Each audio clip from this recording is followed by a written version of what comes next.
It's coffee time.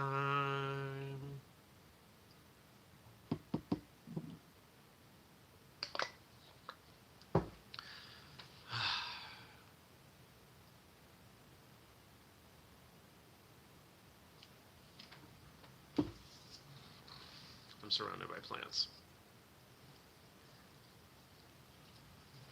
I'll tell you why in just a moment. Good morning, everybody. Welcome. Today is Monday, June 1st, 2020. My name's Jeremy, and this is my first cup of coffee.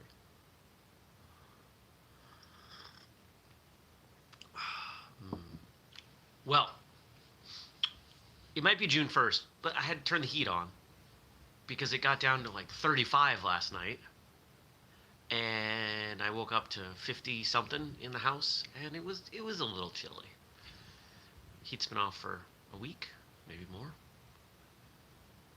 And because it got so cold last night, and because it's going to be cold again tonight, I had to bring all the plants in. Potatoes and the beets are still outside. But I've been waiting. Everybody's planted already, and it just seemed a little bit too early. I wanted to, but my gut told me to wait.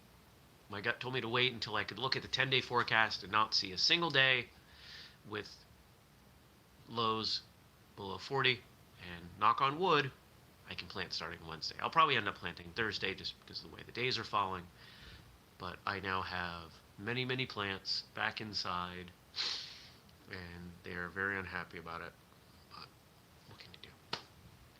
Now, I spent yesterday outside. I spent most of the weekend outside. Yesterday, I worked in the backyard, cleaning out a bunch of stuff. I probably put 5 or 6 battery cycles through on the weed whacker, and by the time I think 3 o'clock rolled around, I had 16,000 steps on this thing, and the battery was dead. So, there's a lot of movement. I'm sore today. Sore in a good way. I feel good. It was really tough work. It was the first mow of the backyard when the landscaper came a couple weeks ago. I said, can you leave it? All the bees. I don't know if you follow me on Instagram, but if you do, you see that I've taken a bunch of pictures of bees that I thought were fun. And I just had this flood of dandelions. Well, I mowed almost everything yesterday, left the spots that still had some dandelions. And I had to go over every spot twice. At the highest setting on the mower is like this tall off the ground, and I still had to go over everything twice. And so, with the hill that I live on, that was a little rugged. What else happened this weekend? A bunch of walking, a bunch of outside, a bunch of inside, lots of sleeping. It's a good weekend. It's a really good weekend. I hope you had a great weekend. I'm looking forward to an awesome week. And it is Monday, which means we have an episode. Whose episode is today?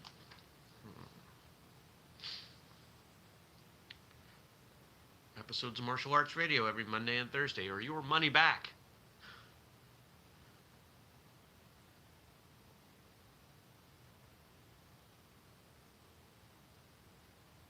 Come on. It's almost time for a new tablet. Oh! Today's with Mr. Jack O'Halloran. Mr. Jack O'Halloran is a name that you might not recognize. But he's been in some things that you would recognize. He's definitely acted some roles that you will recall. He was in Superman, the old one. He's been acting forever, and he's got some amazing stories. And he wrote a book. And so a lot of those stories are in the book.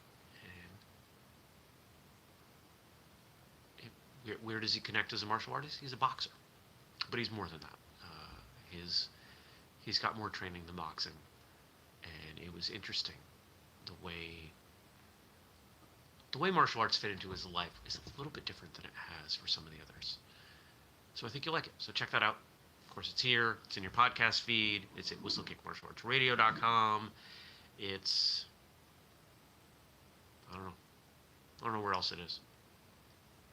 Frank says, good morning, it's coffee o'clock. It absolutely is coffee o'clock.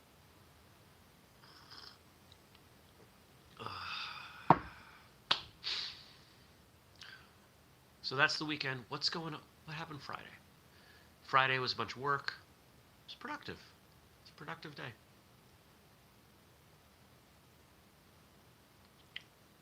What's today? More of the same. More working. More client stuff. More whistlekick stuff. I gotta check on that. Just thinking of things I gotta check on.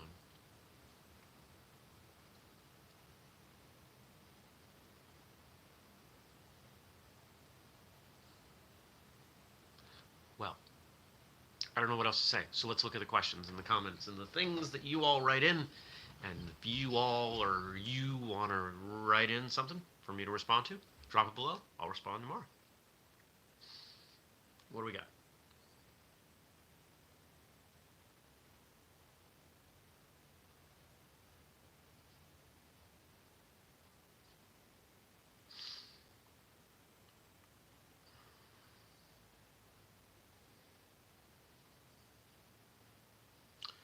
Where is it? Come here.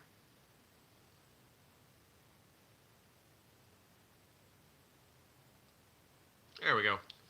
Took me a minute to find it. Sorry. Today, Monday, June 1st, is National Trails Day. It's also 1 week before my birthday.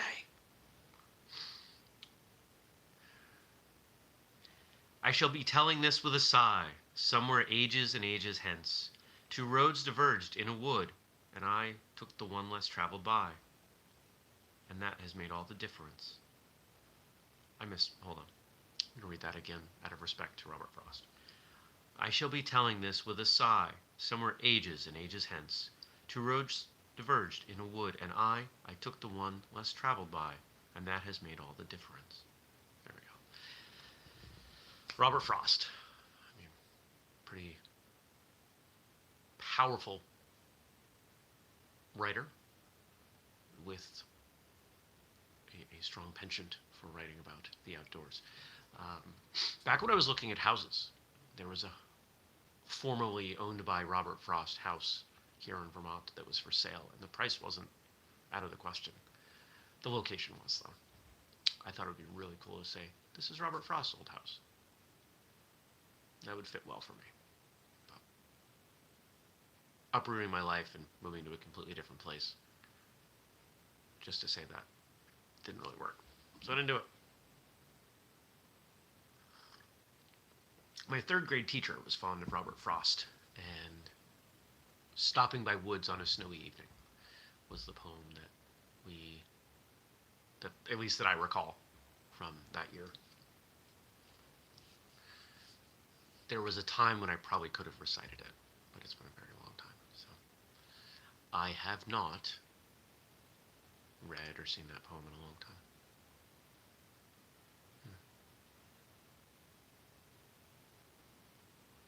We think about these environmental poets. You know, these poets from really a lot of the 1800s, and the things that they've contributed. I don't think there's anybody since that we look at that writes about the landscape and nature that we're going to be reading in another 50 years. I think it's still going to be those guys. Robert Frost and who was the guy from Massachusetts? This is the problem doing this show in the mornings. My brain's not firing on all cylinders yet.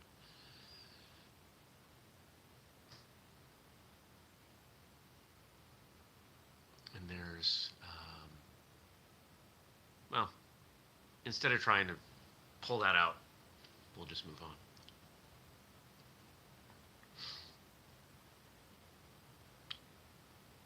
Climb the mountains and get their good tidings. Nature's peace will flow into you as sunshine flows into trees. John Muir.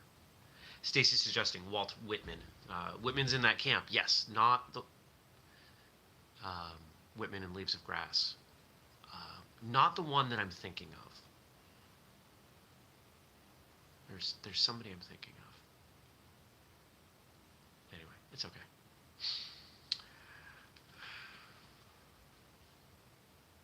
Climb the mountains and get their good tidings. Thoreau. Thoreau's the one that I'm thinking of. Thank you. Henry David Thoreau. Anybody who knows me, or even if you've just been around this show for a while, knows my love for the mountains and being outside. And when I think back as a kid, some of my favorite, most memorable martial arts classes were outside. At the local beach,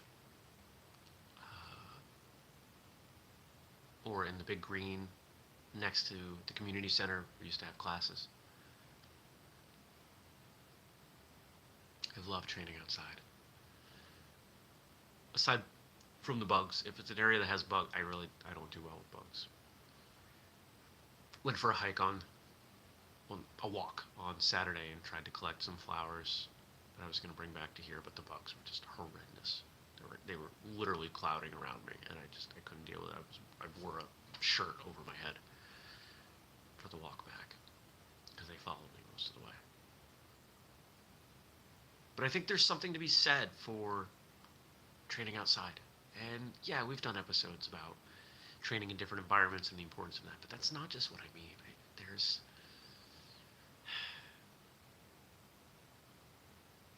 You're probably not going to be accosted in your training space, your dojo, your doje, your academy, your hall, whatever it is.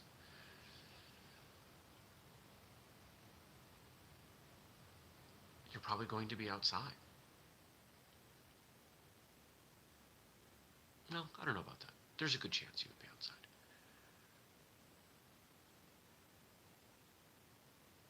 But it's not about that. It's the non-combative aspects of martial arts, I guess. I think that's why I'm drawn to it. To be outside, to be in nature, and to be doing this thing that is so deeply personal and makes you better. To see the world in that way. And to engage with yourself in the world. I think that's pretty powerful.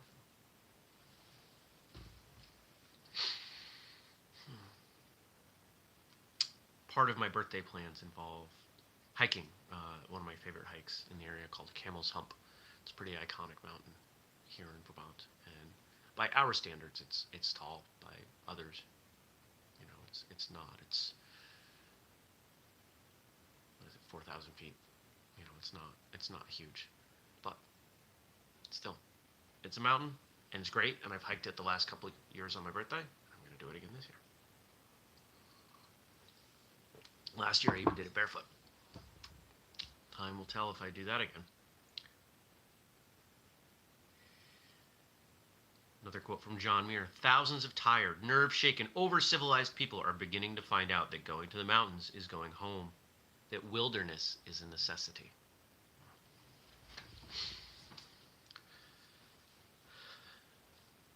If you were to look at where I grew up and where I live now, I've come full circle.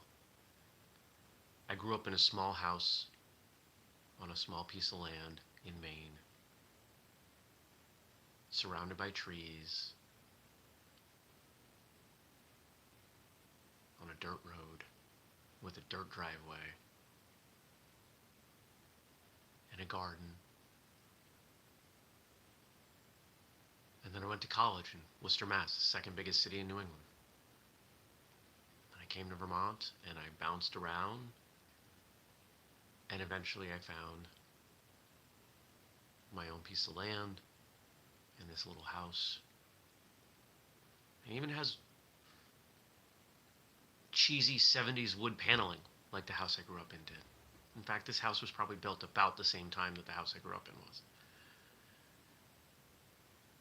But there's something comforting about it, so I don't mind. Reminds me of being a kid. There are lilacs outside just like there were growing up. Animals outside, apple trees around like when I grown up.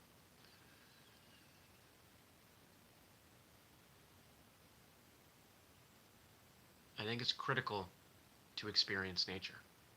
And I think one of the things that the last few months have done for a lot of people is their realization, hey, what can I do?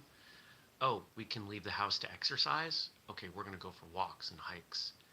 And I'm hoping that there are people who discovered or rediscovered the wilderness through all this. I was talking with a friend last night on the phone, and camping is something big that he and his family do. They camp often over the summer, and he said, I'm not sure, are the campgrounds going to be empty or packed? And I hope they're packed.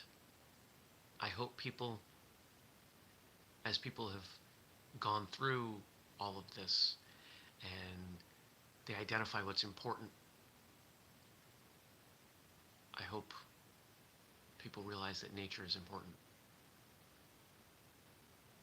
Just because we build homes and send people to space doesn't mean we're not part of nature. We're an animal. A sophisticated animal, but an animal nonetheless. And all the things that we need come from nature. Sunlight and air and social aspects.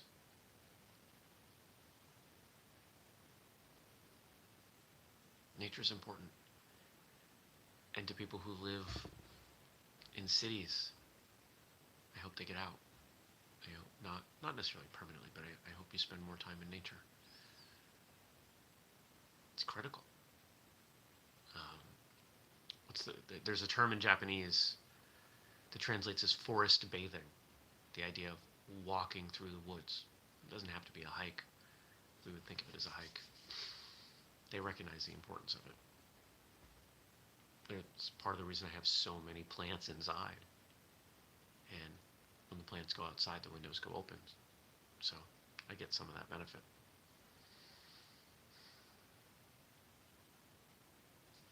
Nature. We're part of nature. We got to work with it. I'm trying to think if there's a correlation between the martial artists I know who spend time in nature and quality of their martial arts or some other aspect. I don't know that there is. I think the sample set that I would be working from is pretty skewed because of where I live.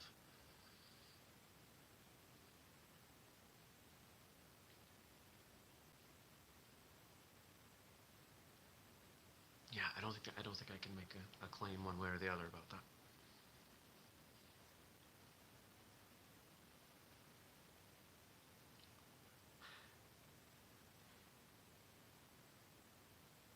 This could be the title page of a book I want to read. I have two doctors, my left leg and my right leg. G.M. Trevelyan? It's funny, it almost looks like travel. G.M. Trevelyan, I'm going to say it.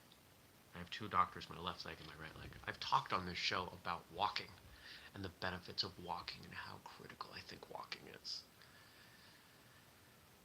And that's why I started wearing this again.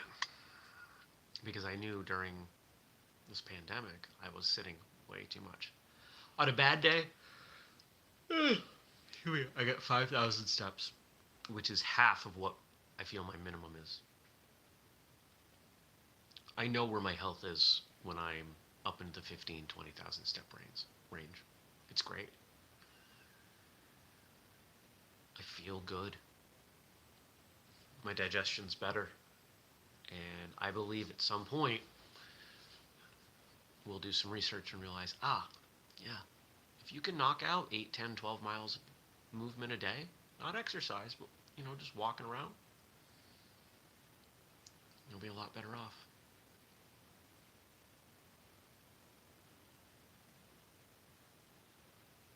There are a lot of biological functions that walking improves. And if you take a look at the health concerns we have as a society, walking improves them.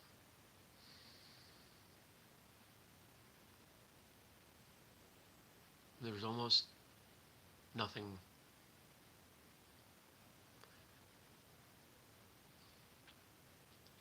walking is critical. I think I'll just leave it there. Walk more. Gently. Just walk. Amble. Stroll. Some good words for walking. Oh, can you tell I cut my hair yesterday? After my adventures in the yard, part of it was to see did I have any ticks on me, and knock on wood, I didn't. I haven't had a tick on me in a few years. And I think part of that is because of the birds. There are a lot of birds around here. I tried to keep the bird feeder filled, and I feel like that's part of it. I don't know if it is, but I hope so.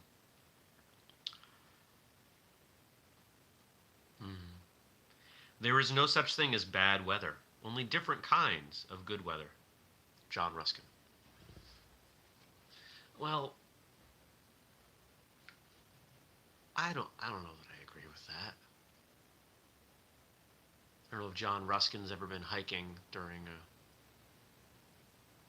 42-degree dreary rain,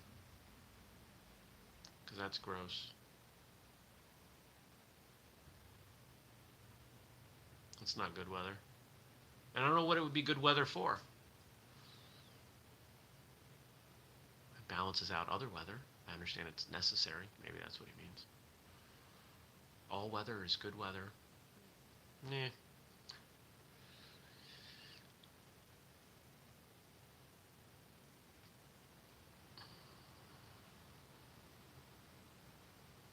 In case anyone thinks I'm unaware, I'm not unaware of what happened over the weekend in this country.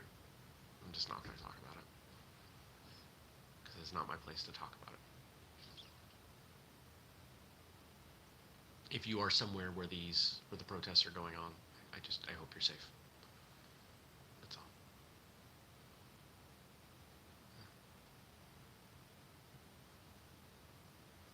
And if you're not, get out into nature.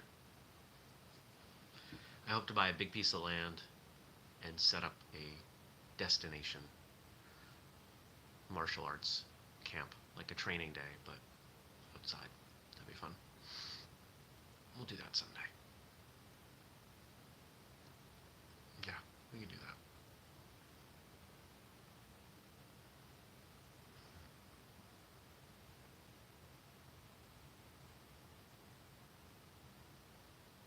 All right. I think it's time. I think it's time to start the day. I hope. Ooh, my neck is crunching just from pushing the mower uphill. It's self-propelled, but how well does a little self-propelled mower do in grass that's this tall? Seriously. It was the dandelions were up there. The grass was also up there. I'm looking out back and seeing that even with two swipes, I didn't get most of the dandelions. It's all right. My landscaper guy's going to be here on Thursday, he said. I mowed because I would, in part, for him, because I asked him not to last time he was here, and he didn't. I said, is that going to be okay? And he said, I'll leave a little more time.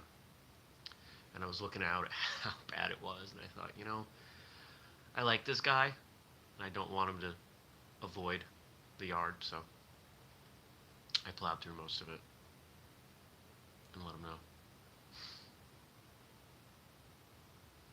We're a team. We're a team taking care of nature at my home. All right. I hope you have a fantastic day. I hope you go check out that episode with Jack O'Halloran. I hope you drop some comments, some questions, some things below to say, hey, Jeremy, what do you think about this? And I'll let you know what I think about it. And I will be back here tomorrow at 6:30 a.m. Eastern to let you know exactly what I think about it.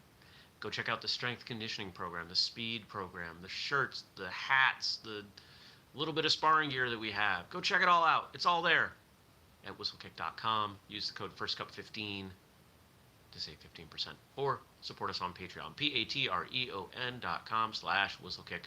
You get more stuff, more content if you subscribe or if you contribute. All right, everybody. I hope you have a fantastic, wonderful, absolutely gratifying day, and I will see you back here tomorrow, 6:30 sharp. Take care. Peace.